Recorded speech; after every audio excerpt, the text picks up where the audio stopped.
Welcome to the Tech Egg. Don't get scrambled. Enjoy the video. In this video, I will explain how to use Notion projects and tasks. First, understand that Notion offers a highly customizable environment for managing your work. We'll focus on an easy method to get you started quickly, ensuring you can track progress and collaborate effectively. This approach is designed to be straightforward, helping you leverage Notion's powerful features without feeling overwhelmed.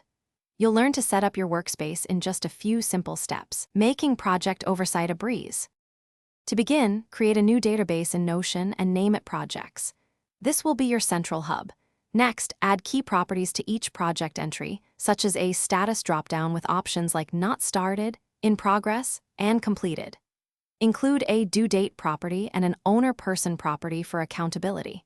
You can then create various views, like a Kanban board or a calendar, to see your projects from different angles, offering a clear overview of your entire workload. Now let's integrate tasks. Within each project page, create a linked database for tasks. This allows you to connect individual tasks directly to their parent project. For instance, a project might have 10 distinct tasks, each with its own status and assignee.